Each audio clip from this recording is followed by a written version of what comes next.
বাবাকে হারিয়ে শোকে পাথর মেয়ে, তাকে সান্ত্বনা দিতে এসে উল্টো কান্নায় ভেঙে পড়েন অনেকে। ঝিনাইদহের এমপি আনার হত্যাকাণ্ডের মূল পরিকল্পনাকারী ছিলেন তারই এক সময়ের বন্ধু যুক্তরাষ্ট্রের নাগরিক আখতারুজ্জামান শাহীন, আর বাস্তবায়ন করেন আমান ওরফে শিমুল ভূঁইয়া সহ আরও 5 জন। আসামিদের শনাক্ত ও দ্রুত গ্রেফতার করায় প্রশাসনের প্রতি সন্তুষ্টি প্রকাশ করেন এমপি কন্যা ডরিন। পাশাপাশি বিদেশে পলাতক আসামিদের দ্রুত বিচারের আওতায় আনার দাবি জানান তিনি। আমি এর বিচার চাই। আমার যা হারিয়েছে, আমার যা গেছে, এটা আমি ফিরে পাবো না। যারা আমার বাবাকে খুন করেছে, যদি তারা কেউ বিদেশ থেকে থাকে, দেশের বাইরে, তাদেরকে যেভাবে শনাক্ত করে নিয়ে আসা যাবে সেই ব্যাপারে আপনারা পদক্ষেপ নেন। এমপি আনারের জানাজার বিষয়ে ঝিনাইদহ আওয়ামী লীগের নেতৃবৃন্দ উৎকণ্ঠায় থাকলেও ডরিন জানান, খণ্ডিত লাশ উদ্ধারের পর ডিএনএ টেস্টে নিশ্চিত হওয়ার পরেই পারিবারিকভাবে জানাজার বিষয়ে সিদ্ধান্ত নেওয়া হবে। নগদে 500 টাকা বা তার বেশি পেমেন্টে পেতে পারেন ঢাকায় জমিসহ 20 কোটি টাকার পুরস্কার।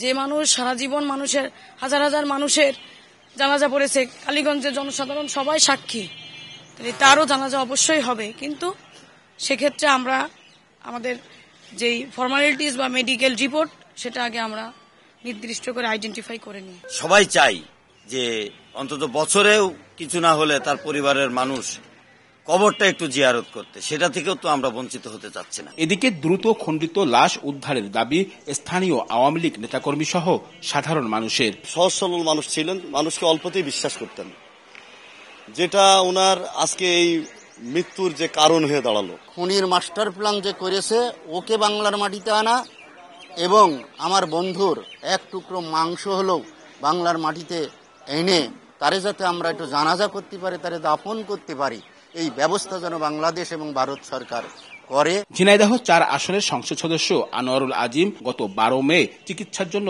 দর্শনা সীমান্ত দিয়ে ভারতে যান। 16 মে নিখোঁজ হন তিনি। সবশেষ বুধবার তার খুন হওয়ার বিষয়টি নিশ্চিত করে কলকাতা পুলিশ।